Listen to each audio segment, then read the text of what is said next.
everybody. I'm Cassidy, one of your Indianapolis Colts cheerleaders, and you're watching the Believe in Colts podcast.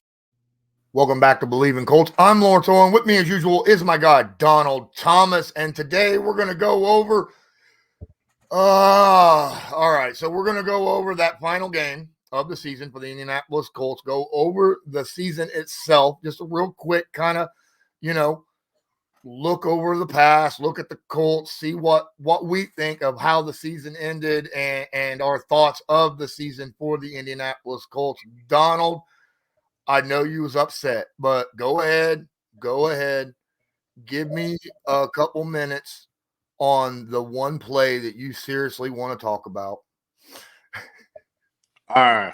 The last play of the game. Well, the last offensive play of the game, at least. 4th and 1, I have no problem with them going for it on 4th and 1. No problem with it. Actually the play, whether we want to say it was a good play or a bad play call, whatever, it would have been a first down.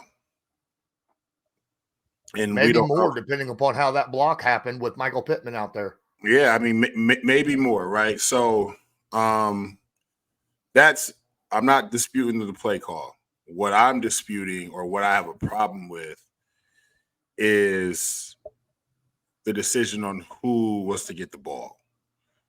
And when you look at it, Tyler Goodson, 0 yards receiving, 0 receptions, 2 targets. 2 targets, so that one of the targets was that last play of the game. So you mean tell me that we are going to draw up our best play when we got to have it on 4th and 1 to go to the playoffs, extend our season, is going to go to a guy that's had 2 targets or 1 target all game, right? And we're paying a guy $14 million a year, right, who didn't start the season off, and we handsomely rewarded him. We don't give him the ball. We don't find a way to give him the ball. That's okay? That's not okay. Like, we're asking someone, and no disrespect to anybody, and trust me, I get it, but there's levels. There's definitely levels to pro athletes. Hands down. I'm over here knocking my mic over. I'm so fired up, right? I'm over here. But what I'm saying is like there's levels. And if we're going to be quite honest, like I'm paying you to make plays when they count. I'm not paying you to be a stat stuffer. I'm not paying you I'm not paying you just to play football. I'm not paying you for that. I'm paying you for when it's 4th and 1 and it's time to go to the playoffs and you are the guy who we say you are the guy. You should have the football, period.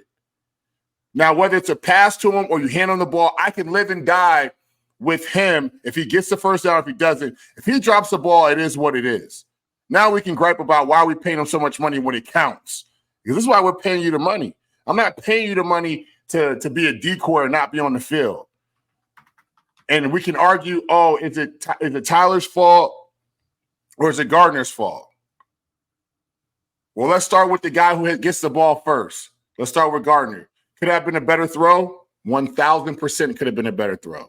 1,000%. It should have been a better throw. So we start right there, right? So we're putting the ball in Gardner's hands on the last play of the game. And I already know I'm going to get all these stupid comments about, I don't know what I'm talking about, blah, blah, blah. This is my opinion.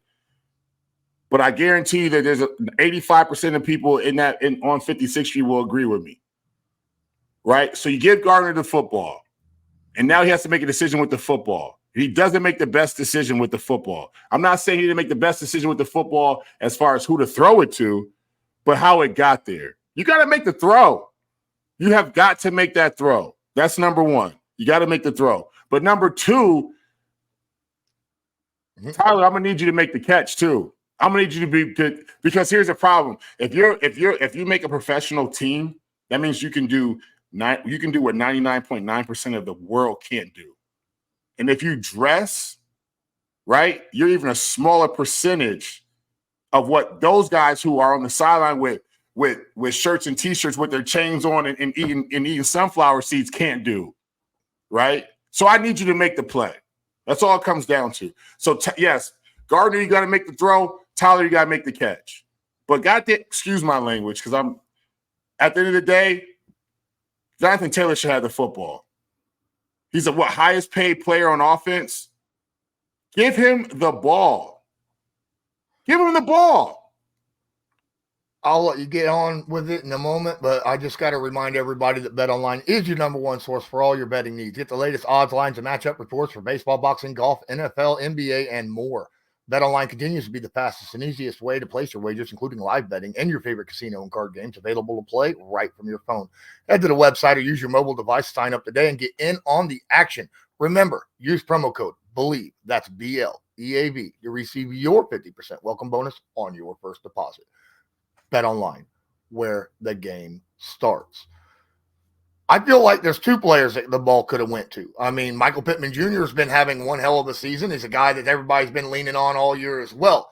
I mean, Jonathan Taylor just had 188 yards rushing in this game, right? Now, I understand that, you know, that defense is going to be key. If Jonathan Taylor was on the field, defense is going to be keyed on him. Jonathan Taylor was also out of the game for a while due to an ankle issue, right? So, you know, you also had that problem. So Taylor wasn't at 100%, but you still want your best players out there on the field to make those plays when they're available. And Taylor was out there earlier, right? If I remember right, I saw T.Y. Hilton on Twitter going, Jonathan Taylor wouldn't have dropped that. You know, he straight said that, you know, right there. And we can go by shoulda, woulda, coulda, what may have happened, but all we can do is go by what did happen. And the fact, like you said, what did happen was Gardner Minshew threw kind of a bad ball right behind the guy, but it did hit Goodson's hands, both of them, and he should have came up with the football, right? I thought it was just like, you know, I thought it was a well-designed play. I have no problem with the play that was called. I think Shane said it himself, you know, it was there. It just, execution didn't happen, you know. But that play hurt. The very first defensive play of the game hurt. I mean, that took the crowd out. Like, it took the air out of the crowd, right? How can you give 75 one play? It was like we just spent all that time driving down the field on our offense, eating clock, put points on the board, and then bam, just like that, one play, answer touchdown, right? That is, and everybody, even everyone in the stands knew Nico Collins was their go-to guy in this game. He was their speedster. He's the guy that they've been going to through the air.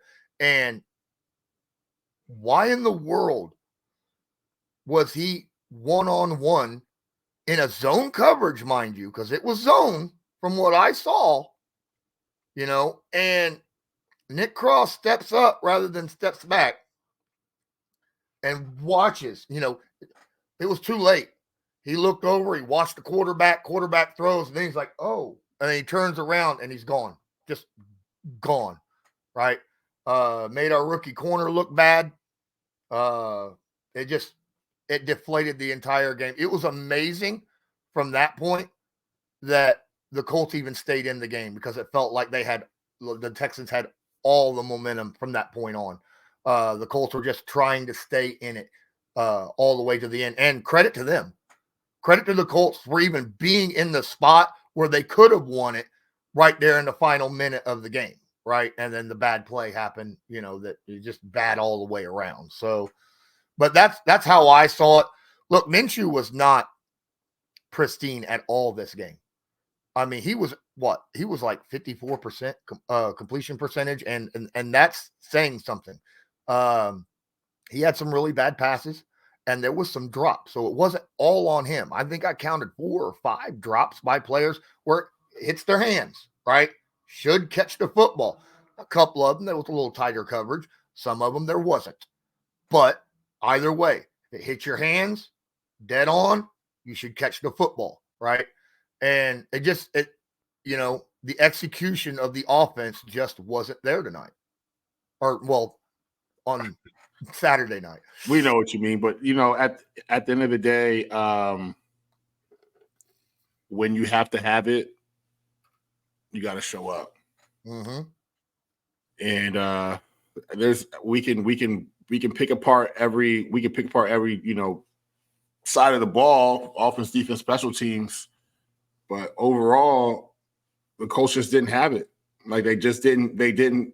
And so this is what I'm saying, and we can make this argument, which makes it even that much of a tougher loss for the Colts, because you let a kid fresh out of college beat you in arguably the biggest game of his career so far. Mm-hmm. When it should have been a very uncomfortable game for him, where he should have been rattled, and you guys should have, used what veteran leadership you did have on defense to really bring it to the young quarterback. He looked pretty comfortable back there for the most part of the game. He only got sacked twice. I mean, he had a couple hurries here and there, but for the most part, he was sitting in that pocket, and saying like he wasn't rattled from the beginning, where you saw like he was like a deer caught in headlights. He wasn't that. But what I'm saying is, like, we can go back and look at when I say, like, you need veteran leadership to win, for your team to do well in the playoffs. I don't know how far the Texans will make it with a rookie quarterback. Now, it can happen, right? Guys got to rally around him, play well, blah, blah, blah, blah. But, I just feel like this is a game the coach really should have won because of that one factor of, young coach, hasn't been in these spots yet as a leader. Rookie quarterback, overall a lesser experienced team, right? Yes, they're ascending, but you're on the road to make the playoffs. You mean to tell me that you're a better football team than the Colts overall? Like, I just don't see it. Like, matching up wise, we got some guys they can go, but overall, in my opinion, when the Colts are hitting on all cylinders, like, they shouldn't have lost this game. So, yeah, from the opening play, like, you could tell, like, all right, hands are full. Hands are full on this one because we're making bonehead mistakes the first play of the game already. Like, it can't happen. Like, it just cannot happen. I'm honestly glad that Shane Steichen realized Jonathan Taylor was running the football well and the offensive line was opening holes for him, and he leaned on that, for the majority of the game. Now the second drive, he came out 3 straight passes, and then punt. But after that, you kind of saw where he was just feeding JT, right? And that's how he got his 188 yards rushing, right? Just fed him, and he'd break a couple, couple big runs. This is a situation where, in all honesty, now that the season is over with, and I sit back and I look on the past season, I feel like the Colts were, kind of, no, I'm not going to say lucky, but fortuitous to be in the position that they were in the first place. They fought hard all year. They put themselves in that situation. And it came down like it's the last minute of a game to whether or not they were going to win the division legitimately. Not at that point. They didn't know at that point, but that's what that was going to come down to, right? And they did it with so much stacked against them, with the decimation of their secondary all year, the youth, the inexperience, your quarterback going down, different guys having to fill in different spots across both sides of the field, rookie head coach, new offensive line coach, new all sorts of stuff, different schemes, all of this coming in. I feel like for the Indianapolis Colts to finish the season 9-8 and having close games, such close games against quality opponents. I will say that Cleveland was a quality opponent. I think Texans is a quality opponent right now. I mean, they're in the playoffs, for goodness sakes. Yeah, I mean, right? They've established themselves as one now, right? Like, can't just overlook them anymore. Exactly. So I feel like, looking forward, I think there's a lot for Colts fans to feel good about It does suck how the season ended, but I feel like the building blocks are here. There's a lot of guys on the team that need to come back.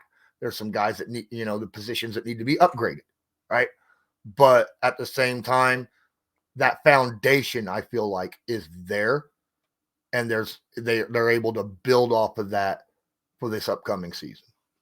Yeah, I mean, and that's the state of a lot of teams, and fortunately, the Colts are in a position to where, like, all is not lost, right? So there's a lot of positive to take from this season where, I mean, hell, I'm out and some of the Colts fans are like, well, I'm going to give them 6-7 wins. I'm like, they're going to get 9 wins this year.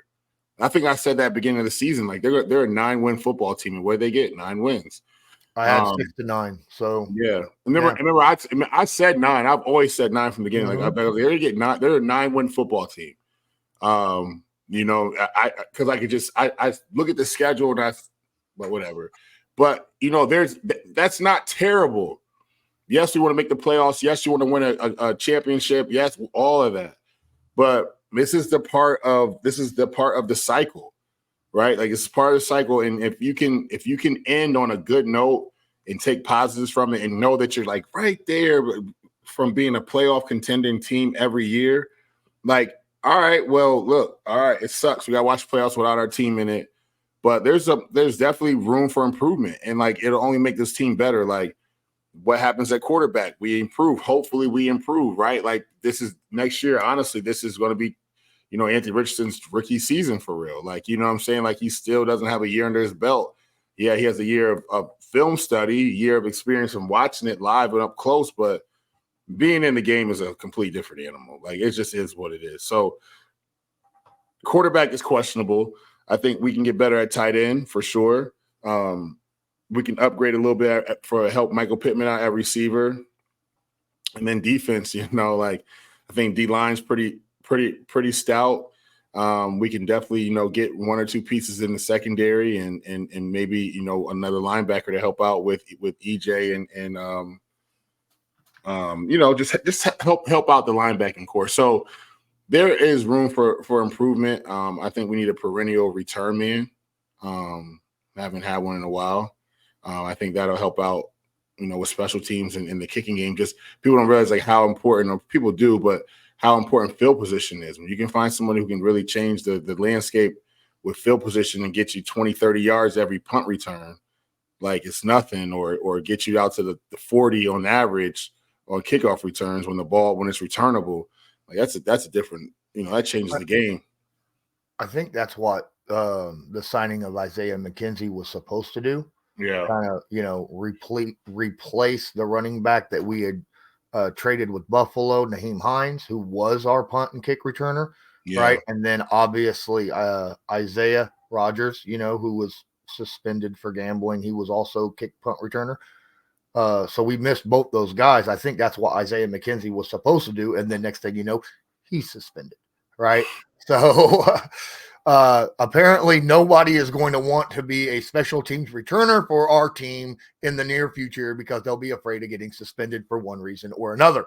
It's a cursed position. It's a cursed position for sure. When you look at the history, I never thought about that. So, but I will say this, like as offensive linemen, like when we're coming out for a drive, it's definitely a different psyche when you start on the like plus 40 than when you do when you're going back to the 20 or before that. Like it's a more daunting task. That we started inside the 10 against the Texans. Listen, I could not stand standing in the end zone in a huddle. Like that's like, but if I could be out by the 40, 50, like I'm like, all we really need is like, what I'm saying, like a good like little chunk play here and there, and we're gonna at least get 3 points out of this thing. Like, it's just a different mindset. So the Colts, they know what they're doing. I don't know what they're going to do front office wise. I would probably have to say everybody's going to stay intact. Ballard's job is, I guess, safe again this year. So, but then again, like you can kind of see the formula that he's putting together, right? You can kind of see the pieces that he wants to put together. And one thing about it is like you don't want to fire him unless you absolutely have to, because now you got a different guy coming in that's going to bring different players in, and you got to start from square one. And he knows the culture of this team. The guy that's going out next to the guy that's coming in, he's going to change it. It's just a mess. Like, you don't want that. Like, a team that where you need a new GM is a team that is a complete rebuild. That's a different story. Like if you told me like New England went and fired Belichick and then they got a new GM and a new head coach, like they're trying to clean house and change the culture and everything like that. Colts have a culture. Colts have they're on the right path. Just leave it alone. Give them another year to fix this. I think it's not fixed. It's just to tweak some things, right? You got a quarterback. Like, let's see if it works. Doesn't work after next year, then it is what it is. Yep, absolutely. Again, I think we'll have to be a little bit, give a little bit of room, because of Anthony Richardson, right? As you said, basically having his actual rookie season. But I mean, he was in film, the film studies and the walkthroughs and stuff like that. So he's gotten a ton of mental reps. He's gotten to see how a starting NFL quarterback handles himself in a locker room and on the field and stuff like it, following Minshew around with a notepad, right? All season. So there is a lot that he got to learn. Granted, he didn't get to do a lot of playing or throwing or practicing, but he got some mental stuff out of the way. I think that'll help out a ton for him.